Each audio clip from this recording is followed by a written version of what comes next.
and their debut, Fuzzy Logic from 1996. I was in Leicester visiting my friend, and he made out. He says, "Oh yeah, that's that new album by Super Furry Animals. You should definitely get that. I've heard amazing things." It turned out he'd never heard of them before, and he thought it was a really stupid title, and to see if he could persuade me to buy something, thinking it would be absolute shy. So well done him. Unfortunately, it's an absolutely fantastic album. I loved it from the get-go, which gutted him. But It's showtime, folks.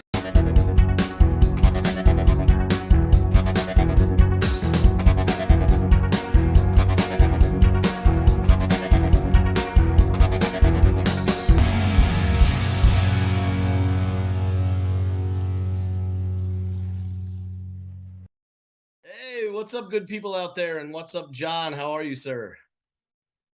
very well, thank you. Very well. Excellent. That's what I love to hear. So we're gathered here today for obvious reasons. And the word is you've got a tune for me, and you know how we do. You're going to need to hand that thing off to me. Give me the information so I can go give it a listen. What have you got? I've got a song by a band which I believe Greg and Chris reacted to before.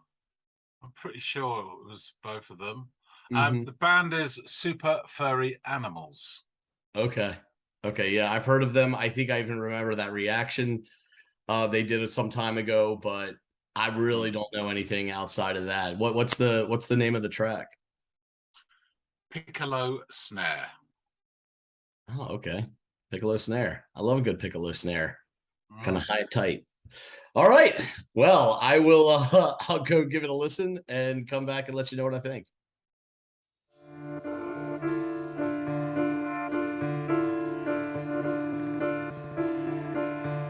Have you ever seen the sun? Have you ever seen the sun? Have you ever seen rising high to the sound of a gun? Blue and white and yellow sun, blue and white and yellow sun, blue and white and capturing imagination. We went down to the Piccolo drum, never made it into the down to the piccolo, down to the piccolo, down to the piccolo snare. Have you ever seen the sea? Have you ever seen it red by a bleeding army? Skyhawks gather for a feast, skyhawks gather for the foes who never find peace. Tumble down to the piccolo snare, never made it into the square. Down to the piccolo, down to the piccolo, no one particular cares.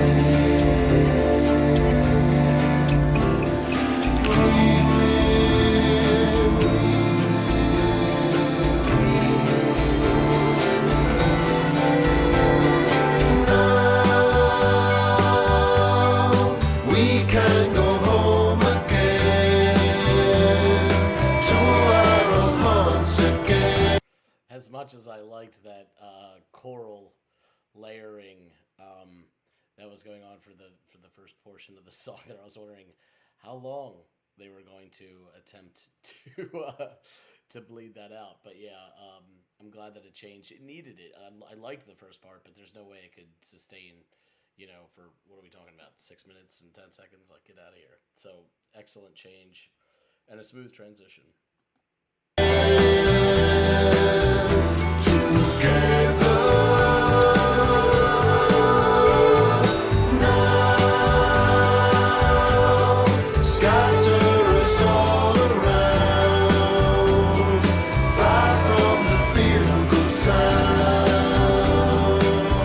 Surrender, sing.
Yes, give me all the ambient music. This is this end like wrapping up on like the coming up to the 5 minute marker on to now. This whole portion is far and away my favorite part. Oh man, the soundscape that this is creating.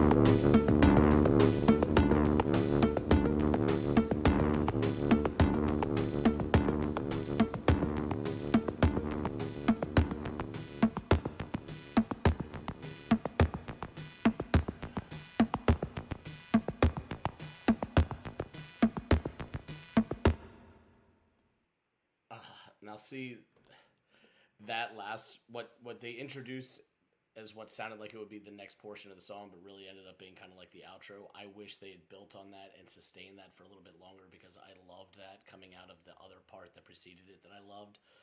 Oh man, I know it's a 6 minute and 10 second song, but that could have been longer, or you could have cut down some of the stuff earlier in the song because the second half of this song was amazing. I loved it. Yeah. Let's go chop it up with John. And you're back in the room. Damn. Those magic lessons are paying off, John. I'm gonna tell you. So this was an interesting song for me. So it opens with this like choral layering and this harmonization, and some like solemn kind of piano going on. And I gotta say, it reminded me of something old, like the sound that they were going for. It almost reminded me, this is gonna sound so silly, and this is probably just me and my lens, but did you ever watch the old animated The Hobbit movie from like the 70s? It was like a cartoon. Yeah, I think I did. Some of the music in that and the choral styles of the songs written and composed for that actually really this conjured memories of that in the beginning, which I didn't think at all that I was going to get when I hit the play button on this.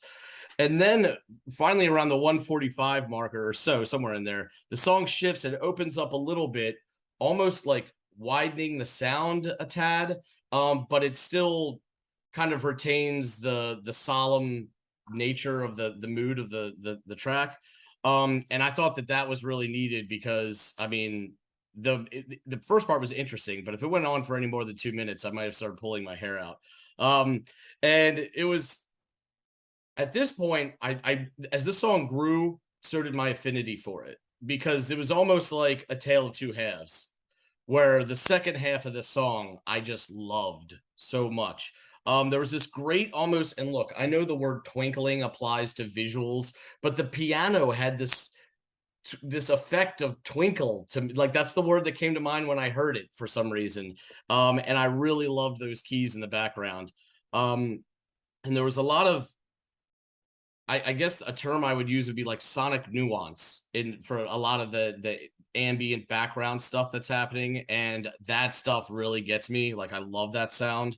And it was composed in such a way that it was easy to find and decipher and not hidden or lost or buried, under another track.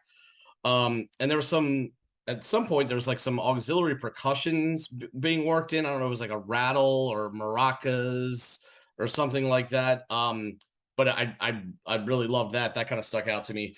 And then this groove beat kicks in somewhere around like the I don't know if I wrote 30 or 50 marker on here. But I think it was 430 marker. And I loved, that was my favorite part of the whole, like from that part to the end, it was bar none my favorite part of the song. I loved that sound. The keys were still doing some twinkly stuff in the background, even during that part, which is really added to it. So yeah, for me, it was like almost the back half or back third of this song to me was amazing. I didn't dislike the other parts, but they didn't grab me in any way, shape, or form like that last third bit of the track did. So yeah, this one it was interesting, right? Because like there are parts that I liked more than others, but Yeah, yeah. I don't know if I can say I love the totality of the whole thing, but my God, that last bit was awesome. Cool, cool. Yeah, it's interesting because the sort of tone of the song is very deliberate because obviously they're talking about a battle and people killing each other. And Yeah, I heard some like what they brother killing brother and stuff like I'll all these go through it in a shit. bit, but what they did there, they do on a few songs where they sort of start organic and then sort of ramp up the tempo and put in all these other sounds, and it becomes almost dancey at the end. And they do that with a few of their songs. This song is from 2003 from an album called Phantom Power, and I should have checked beforehand, but I'm pretty sure the song that Greg and Chris listened to was from the previous album, Rings Around the World, which got huge acclaim, but had a lot more electronica in it. And they wanted to go back to basics for this album, and they were sort of citing influences from like the Beach Boys and the Byrds as well, and other stuff. And so they wanted a more organic sound. And what I love about the start is it's almost painting a vista. You're on top of a hill looking down at this sort of almost medieval battlefield. I always imagine it. And you know, the smoke's drifting and they're singing almost mournfully about the tale of this battle. Do you think that your visualization is influenced by sort of the old sort of Yeah. antiquated sound of And the and I beginning? tell you why, because it's actually based on the Falklands War Oh, okay. Okay. from Okay. 1982. So it's nothing to do, but I always see this medieval thing when I listen to it. Yeah, Um, yeah, yeah. So even though you know it's about something far more recent, it still take that sound still takes you back to a different visual or whatever. Yeah. yeah, exactly. Interesting. And for me, the song really kicks in where they're sort of going down to the piccolo and all this stuff, and then they suddenly hit that now we can go home again. And that's obviously another part. And it's almost like they're talking about the battle, and then for me, it's like they're dead at this point. They've died, and now we can go home again. You don't really think they're just gonna they've won and they're going home. It almost feels so. There's this uprising, and there's a beautiful horseman go now. It goes into that, and then as you rightly sort of pointed out, then it gets all sort of much more interesting towards the end, and all those different grooves kick in as well, and it's really interesting. Um, because I think they went on about the band before. I'm not going to go too much into it. Just to say that they're formed in Cardiff in 1993, and they kept going to 2010. Had a wee break, came back for a year in 2015, and now they're on hiatus indefinitely at the moment. The chap that you heard singing, well, you heard all of them singing actually, but Yeah. the main guy is Gruff Reese, and his lead vocals are guitar. Hugh Bunford is lead guitar vocals. Gutto Price bass. Sean Sharon, sorry Welsh viewers out there. Sean Sharon, I'm guessing, keyboards, and David Lewin on drums. They actually started off singing in Welsh when they were first formed the band, and they made the decision to sing in English as well, and got pasted for it by sort of local Welsh, press and stuff. And they cited all these other sort of, Irish bands don't sing in Gaelic, most of them, and they never get any hassle for it. But they were seen as this sort of cool sort of wave of bands coming out from Wales, and they're definitely at the forefront of it. They've had 9 top 25 albums, and their debut, Fuzzy Logic from 1996.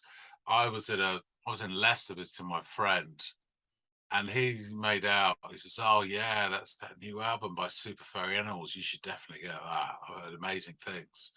It turned out he'd never heard of them before, and he thought it was a really stupid title, and to see if he could persuade me to buy something, thinking it would be absolutely shy. So well done him. Unfortunately, it's an absolutely fantastic album. I loved it from the get-go, which gutted him. But so yeah, they've always been creative, pushing boundaries and doing stuff. They have that mixture of this melodic indie guitar stuff, the slower stuff, and also sort of almost rave culture in them. They would turn up to gigs with in this tank which they had managed to procure somehow, and do sort of raves playing on top of a tank, you know, which is quite bizarre. Incredible. So yeah, back to this song and this album. And so I'm sorry, John, what year was this song released or this album released? 2003. Oh wow, okay. Yeah, so they wanted to go back to basics. A lot of the tracks were based on acoustic guitars, and most of the themes were around either broken relationships or war, or both.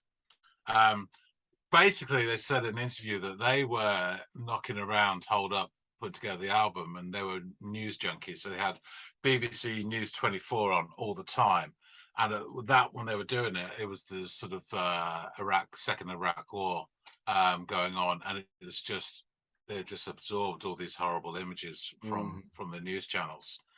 So I think Griff Rhys says that the Piccolo Snare is about societies torn apart by war and the waste of human life. And actually, yeah, it does use the vocabulary of the Falklands War, because it mentions Tumbledown, which is a battle scene near Port Stanley on the Falkland Islands, and it mentions Skyhawks, which are fighter planes used in that conflict. But they say it's applicable to any war, you know, so I don't know why they did that, just because it sounded nice. I'll race through the lyrics so you get an idea. So it starts off, have you ever seen the sun? And it's repeated by the chorus, have you ever seen the sun? Rising high to the sound of a gun. Blue and white and yellow sun. Blue and white and yellow sun. Capturing the imagination. We went down to the piccolo drum, never made it into the hum. Down to the piccolo, down to the piccolo, down to the piccolo snare. And then the second verse. Have you ever seen the sun? Have you ever seen the sun? Rising high to the sound of a gun. Blue and white and yellow sun, blue and white and yellow sun, capturing the imagination. We went down to the piccolo drum, never made it down to the hum, down to the piccolo, down to the piccolo, down to the piccolo snare. And this is a bit where it starts to change, where it goes up a bit. It goes, now we can go home again to our old haunts again together. Now scatter us all around, far from the bugle sound, surrender. Safe in the exclusion zone, catch me and take me home, as brother fights brother. Wrapped up in tarnished flags, banners and body bags, surrender. And then it says phantom. And then a little bit later on, it goes dreaming, dreaming, dreaming, dreaming several times. And that's all the lyrics. Do you think the dreaming, dreaming, dreaming thing is a reference to their death? Like, I think so. Like a forever sleep is kind of like death is often referred to as like the you know. Yeah.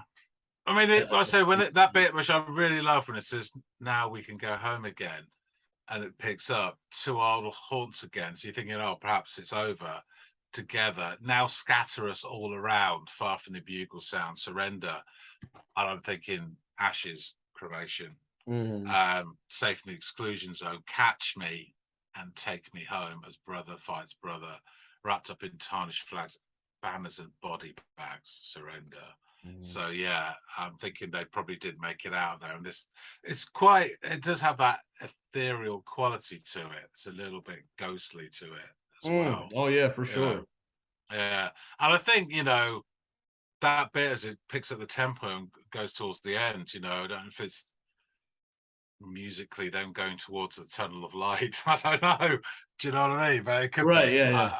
Just my opinion. I've got nothing to back it up.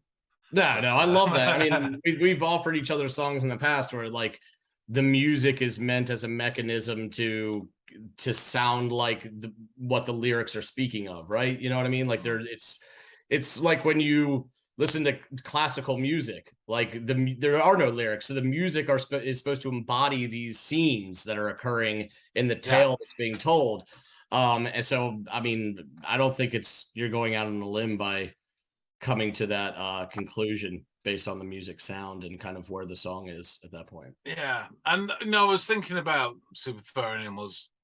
I do like the band a lot, and there was 2 or 3 off this first album I could have picked.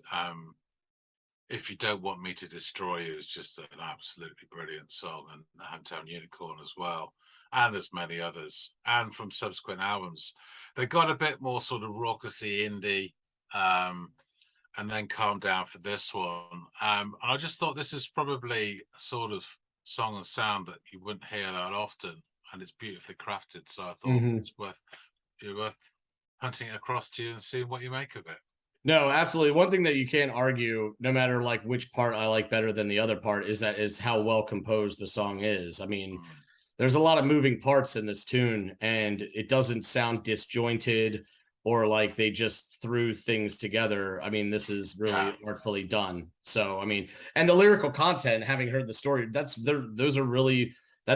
very poetic words that they've written to kind of excellently portray a pretty dire scene. So no, hats off to them. This is great musicianship and great songwriting. There's no argument there. Cool. I mean, if I was going to take bets, I'd have said that you'd have liked the last bit. You know. Yeah. Well, it's just nothing. I mean, I don't do a lot of listening to medieval choral sounds. You know what I mean? So it's a bit. It was interesting, and it did remind me of The Hobbit. So that kind of made me chuckle. But the end part was just it was very progressive sounding in its like how it was composed. So of course, naturally, I mean, there's almost elements of shoegazy type sounds in there because of how like off the wall the placement was and stuff.